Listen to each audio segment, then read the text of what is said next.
अस्सलाम वालेकुम। हमारी जेरेंड्स इन्फिनेटिव्स और पार्टिसिपल्स की एक सीरीज़ चल रही थी, तो उसमें जेरेंड्स के पार्ट को तो हम लोगों ने समझ लिया था। उसके बाद इन्फिनेटिव्स का पार्ट रहता था। तो आज के हमारे इस लेक्चर में हम इन्फिनेटिव्स को समझेंगे। प्लस में जो आने वाले लेक्चर्स हैं या अपकमिंग लेक्चर में हम पार्टिसिपल्स को भी डिस्कस करेंगे कि वो क्या होते हैं। तो चैनल को ज़रूर सब्सक्राइब करें ताकि आपको आने वाली हर वीडियो मौसूल हो सके, और वीडियो को एंड तक देखें ताकि आपको इनके इन्फिनेटिव्स के कॉन्सेप्ट बेहतर तरीके से समझ में आए। स्टार्ट करते हैं अपने लेक्चर को। सबसे पहले समझना ये ज़रूरी है कि इन्फिनेटिव्स क्या होते हैं। इन्फिनेटिव्स को नॉन फाइनाइट वर्ब्स भी कहा जाता है। ये ऐसे नॉन फाइनाइट वर्ब्स होते हैं या इन्फिनेटिव्स ऐसे स्ट्रक्चर्स होते हैं जो कि वर्ब का काम नहीं दिखाते। वो या तो नाउन का काम दिखाते हैं, या एडजेक्टिव के तौर पे इस्तेमाल होते हैं, या एडवर्ब के तौर पे इस्तेमाल होते हैं। इनके स्ट्रक्चर को पहचानना बहुत ही आसान है। इसमें फर्स्ट फॉर्म ऑफ वर्ब लगी होती है और टू लगा होता है। मीन्स टू के साथ फर्स्ट फॉर्म ऑफ वर्ब, पहले टू लगा होगा उसके बाद फर्स्ट फॉर्म ऑफ वर्ब लगाते हैं। ऐसी स्ट्रक्चर जिसके साथ two plus first form of verb लगा हो, तो ऐसी स्ट्रक्चर को हम इन्फिनेटिव या नॉन फाइनाइट वर्ब कहते हैं। अब यहाँ पे एक सेंटेंस लिखा हुआ है, he loves to play cricket. ठीक है, अब लव्स जो है वो तो वर्ब हो गया। अब टू प्ले, प्ले वैसे वर्ब होता है लेकिन टू लगाने की वजह से वो इन्फिनेटिव बन गया। ठीक है, ये यहाँ पे इसको मैंने हाईलाइट कर दिया है। तो टू प्ले जो है इसको हम इन्फिनेटिव कहते हैं। इस तरह के स्ट्रक्चर जो टू के साथ बेसिक फॉर्म ऑफ वर्ब हो तो इनको इन्फिनेटिव्स कहा जाता है। इन्फिनेटिव्स को एज अ नाउन कैसे इस्तेमाल करते हैं, याद रखें। इन्फिनेटिव्स जब भी सब्जेक्ट की जगह पे इस्तेमाल हो या ऑब्जेक्ट की जगह पे इस्तेमाल हो, तो ऐसे इन्फिनेटिव्स को हम नाउन इन्फिनेटिव्स कहते हैं। यहाँ पे फर्स्ट सेंटेंस आप देखें, मैं हाईलाइट कर देता हूँ।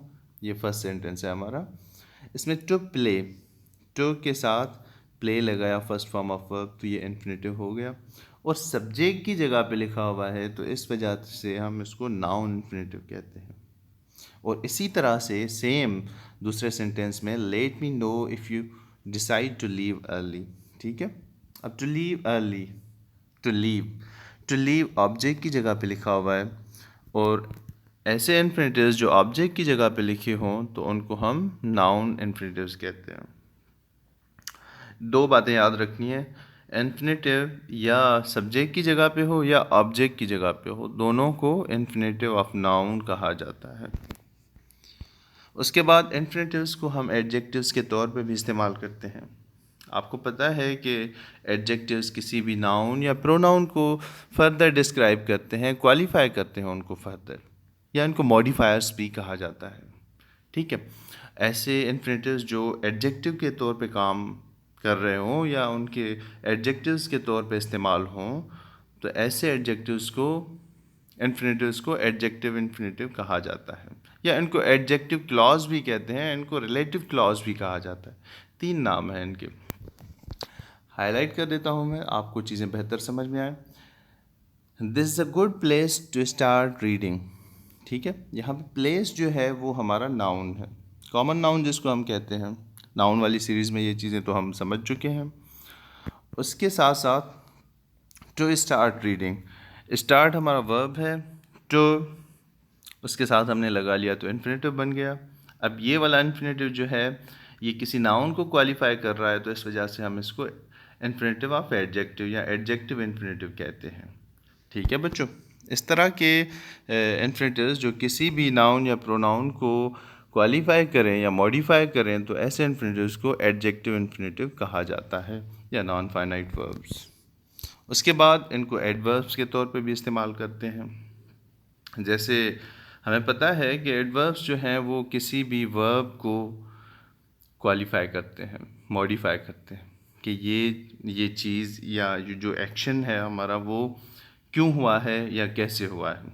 ठीक है, तो इस तरह के इन्फिनेटिव्स जो किसी भी वर्ब को क्वालिफाई करें तो उनको एडवर्ब के इन्फिनेटिव कहा जाता है, या इन्फिनेटिव्स ऑफ एडवर्ब्स कहा जाता है।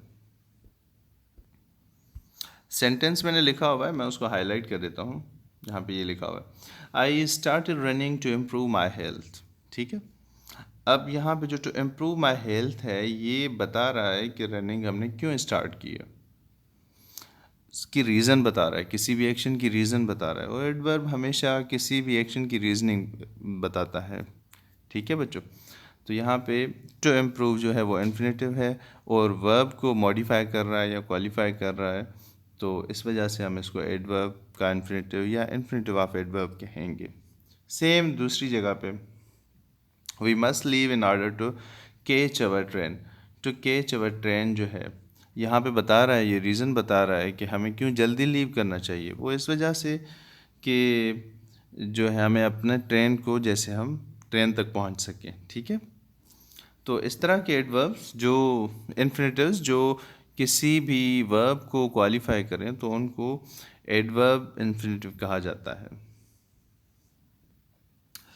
दूसरी एक बात याद रखिएगा कि इन्फिनेटिव जो है वो हमेशा टू के साथ, मीन्स आप वर्ब के साथ, मीन्स वर्ब से पहले टू लगाएंगे तभी इन्फिनेटिव बनता है। बाज़ औक़ात बच्चे क्या करते हैं, उनके साथ फॉर लगा देते हैं प्रीपोजिशन, तो फॉर नहीं लगाना बच्चों।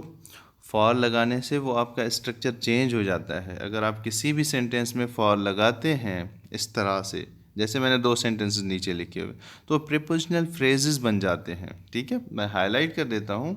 एक ये है इन्फिनेटिव फ्रेज़, अच्छा एक होते हैं इन्फिनेटिव्स, दूसरे इन्फिनेटिव फ्रेज़। अब इन्फिनेटिव फ्रेज़ मैं यहाँ पे थोड़ा बता देता हूँ कि वो इन्फिनेटिव फ्रेज़ जो है वो इन्फिनेटिव से स्टार्ट होते हैं। जैसे टू बाय है सम ब्रेड। ठीक है, I went to the supermarket to buy some bread. अब टू बाय जो है वो इन्फिनेटिव है और उसके बाद सम ब्रेड, एक कुछ वर्ड्स हैं जो बता रहे हैं। ठीक है, कुछ बता रहे हैं कि क्यों गए थे हम वहाँ पे। मैं फ्रेजेस की एक वीडियो बनाऊंगा जिसमें सारे जो भी टाइप्स हैं फ्रेजेस के उनको एक बार ही डिस्कस कर लूँगा। ये बात आपको वहाँ पे और ज़्यादा बेहतर समझ में आएगी। तो चैनल को ज़रूर सब्सक्राइब करें ताकि जो आने वाली फ्रेजेस की वीडियो है वो भी आपको मौसूल हो सके। और यहाँ पे नीचे देखिए मैंने फॉर का इस्तेमाल दिखा दिया है आपको। I went to the supermarket for some bread. जब आपने फॉर सम ब्रेड लिख लिया ना तो ये प्रेपोजिशनल फ्रेजेस हो जाते हैं। और प्रेपोजिशनल फ्रेजेस प्रेपोजिशन से ही स्टार्ट होते हैं। फॉर प्रेपोजिशन है, प्रेपोजिशन की भी एक मैंने वीडियो बनाई हुई है, उसको आप देख लें एक बार। ठीक है बच्चों, उम्मीद करता हूँ आपको ये चीज़ें समझ में आ रही होंगी। अगर कोई भी कन्फ्यूजन है तो कमेंट बॉक्स में आप मुझसे सवाल कर सकते हैं, मैं उनका जवाब दूंगा, आपको ज़रूर दूंगा। मैं कमेंट बॉक्स में भी जवाब देता हूँ और उस पर एक वीडियो भी बना देता हूँ ताकि बच्चों को ये चीज़ें बेहतर समझ में आए। उसके बाद कुछ इन्फिनेटिव्स ऐसे होते हैं जो अकेले रहते हैं, उनको लोन इन्फिनेटिव्स कहा जाता है।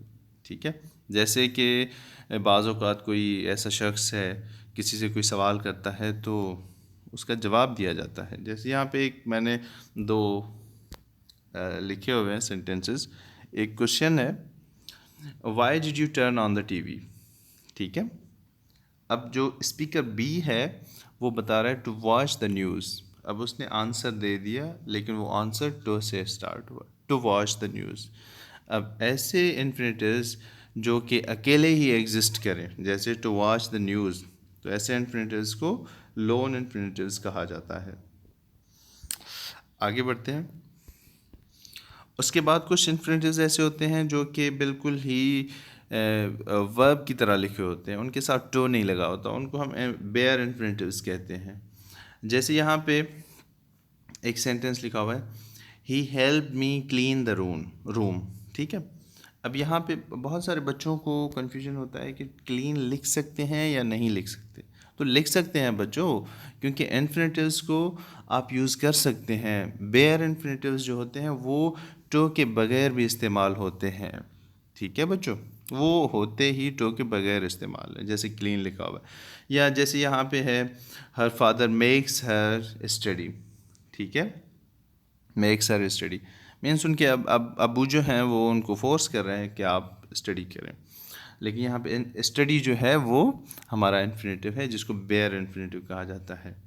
और उसके बाद after had better, means had better के बाद भी हम इन्फिनेटिव्स यूज़ करते हैं। जैसे I think we had better go home. अब यहाँ पे जो हैड बेटर के बाद जो हमने गो लगाया है ना, ये वाला इन्फिनेटिव जो है इसको हम कहते हैं बेयर इन्फिनेटिव, क्योंकि ये बिल्कुल ही अलग, इसके साथ कोई टो नहीं होता, कुछ भी नहीं होता।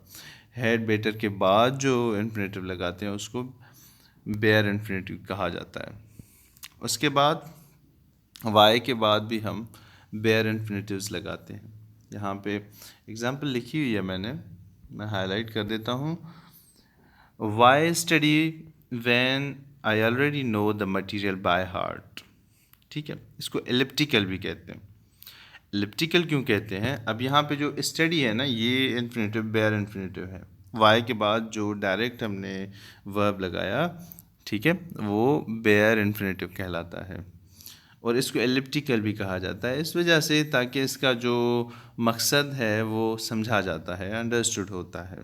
ठीक है, अब इसकी सही फॉर्म जो इस क्वेश्चन की है वो ये वाली है, why should I study when I already know the material by heart. आप इस पूरे सेंटेंस को एक ही वर्ड में बता रहे हो, why study when I already know the material by heart. ठीक है बच्चों, इस तरह के सेंटेंसेस जिनको आप वाई के बाद एक ही वर्ड में बता दें, उसको बेयर या एक ही वर्ब में बता दें, तो वो बेयर इन्फिनेटिव होता है या कहलाता है। उम्मीद करता हूँ आपको ये चीज़ें बेहतर समझ में आई होंगी। अगर फिर भी कोई कन्फ्यूजन है तो डिस्क्रिप्शन बॉक्स में मेरा कॉन्टेक्ट नंबर लिखा होता है, आप मुझसे व्हाट्सएप पे रब्ता कर सकते हैं या फिर आप कमेंट बॉक्स में मुझसे सवालात कर सकते हैं या अपनी क्वेरीज़ या फ़ीडबैक दे सकते हैं। मैं आपके फ़ीडबैक को ज़रूर अप्रिशिएट करूँगा। वीडियो आपको पसंद आए तो लाइक करें, दूसरे बच्चों के साथ भी शेयर करें और चैनल को ज़रूर सब्सक्राइब करें। अभी बहुत सारी दूसरी ग्रामर की वीडियोज़ आनी है। अपना ख्याल रखिएगा। अल्लाह हाफिज़।